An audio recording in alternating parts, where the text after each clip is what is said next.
Hi friends, ఎలా ఉన్నారు? మేము బాగున్నాము. మీరు బాగున్నారా ఫ్రెండ్స్?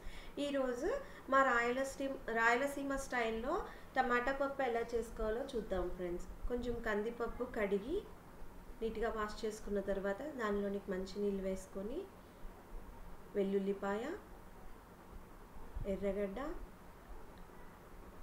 తర్వాత చిల్లీ పౌడర్, పసుపు,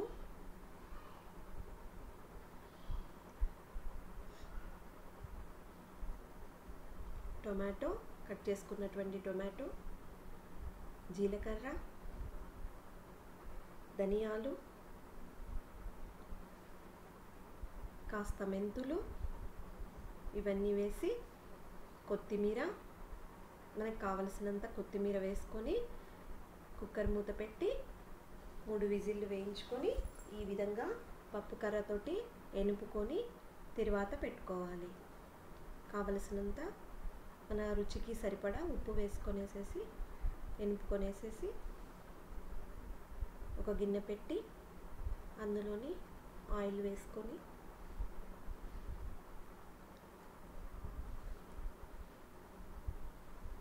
ఆయిల్లోకి ఆవాలు, జీలకర్ర, ధనియాలు, సన్నగా కట్ చేసుకున్నటువంటి ఉల్లిపాయ, వెల్లుల్లి,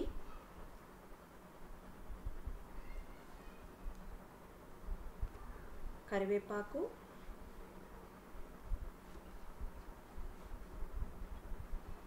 ఎండుమిరపకాయలు ఇవన్నీ వేసుకొని మంచిగా బ్రౌన్ కలర్ వచ్చే వరకు తరువాత పెట్టుకోవాలి, ఫ్రై చేసుకోవాలి.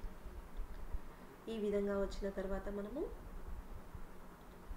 ఈ విధంగా వస్తేనే పప్పు చాలా టేస్ట్గా ఉంటుంది. ఎనిపి పెట్టుకున్నటువంటి పప్పును దీనిలోనికి ట్రాన్స్ఫర్ చేసుకోవాలి. చూడండి ఫ్రెండ్స్, చాలా సింపుల్గా అయిపోయేటువంటి పప్పు బ్యాచిలర్స్కి చాలా యూజ్ఫుల్గా ఉంటుంది. బాయ్ ఫ్రెండ్స్, లైక్ చేయండి, సబ్స్క్రైబ్ చేయండి.